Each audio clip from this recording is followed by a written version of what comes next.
And joining us now is foreign policy expert Dr. Walid Phares. This plot sheds a light on the influence that Iran is attempting to have in Jordan. Is this a unique incident, or is this something that Jordan has been struggling with for quite some time?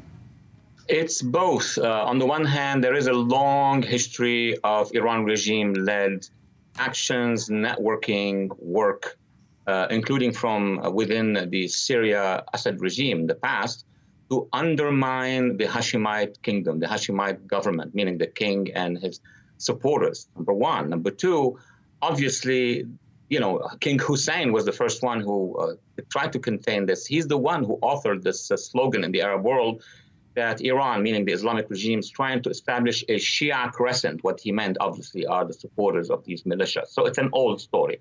What is new about it is that since October, since the terrible attack on Israel in the Negev, we see that Tehran is actually taking this seriously. And the other factor, now we can see that the Islamic Republic and the Ikhwan and the Muslim Brotherhood, one Sunni, one Shia, have actually came together, converge on one target, which is to weaken and eventually, if they can, topple or half topple the government of Jordan.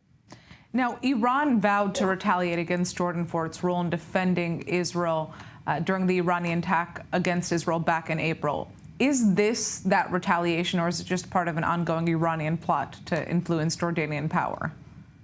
Again, I must say it's both. There is a long-standing strategy by the Iranian regime. And now, as I said, and that's very important, they've merged those efforts with the Ikhwan and whomever supports the Ikhwan in the region. It's really global. What they see in Jordan is also a sort of, that's what they say on social media, an American or Western aircraft carrier. We know that many of our special forces are deployed in Jordan. Jordan serves, very silently though, as the backer of the presence of U.S. forces, though small, but drone force, so on and so forth, operating in eastern Syria and northern Iraq. So if you cut off or if you destabilize Jordan, it's not just Jordan that will feel the heat. It's not just Israel that will definitely feel the heat, but it's U.S. forces and allied forces in eastern Syria and northern Iraq. So on the one hand, it is a long project that they have done, but certainly because of Jordan showed when the wave of missiles was heading towards Israel, they just did we all know what they've done. And that is something, is a casus belli with Tehran. Now, we're seeing the Eager Lion military drill take place right now in Jordan.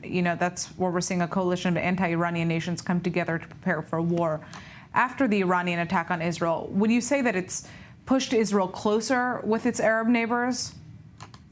Oh, definitely. Actually, this was happening. I was part of the early talks before the Abraham Accord. I'm talking about 1917, when President Trump went to Riyadh to help in the launching of the Arab coalition at the time. It was coming close, meaning there were a lot of decision makers in the region, including in Jordan. But as we know, it's always secretive because of the retaliation. In Saudi Arabia, we know it very well with MBS.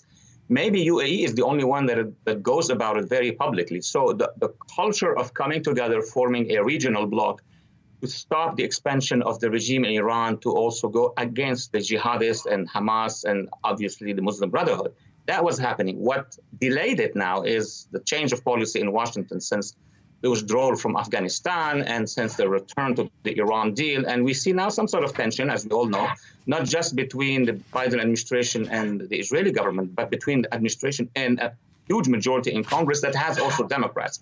So yes, at this point in time, there needs to be a change of policy in Washington to revigorate this Arab closeness, friendship with the Israelis. Now, over 70% of Jordan is made up of citizens of Palestinian descent, yet Jordanian leadership continues to align with the United States and Israel diplomatically. Is there anything that could change that? And is Iran really the only binding factor here in your eyes? It's a great question. I mean, if you go back to history quickly, in 1970, that was the equation. The PLO at the time, which was based in Jordan, actually took some support from Jordanians who are from Palestinian descent, but that's the old history. What is happening now is not really the ethnic group in Jordan, the Arab from Palestinian descent, who are in conflict with the Hashemites. The younger generations are different. They feel Jordanians. They're happy that they are Jordanians, and they're happy with the policy. But those who are jihadists, Islamists, Salafists, who are basically the old Hizb al-Amal al-Islami, the Islamic Party, which is in fact connected to Hamas. So the Islamist movement that is inside Jordan's communities that are originally from Palestinian descent that are now mobilizing against the king. But I can tell you one thing: we should, be happy that the middle class in Jordan, despite all what we see on TV, they don't want war, they don't want destabilization, they don't want to see the Iranian regime or the Ikhwan in power in Amman. All right, I'd like to thank you so much for joining us.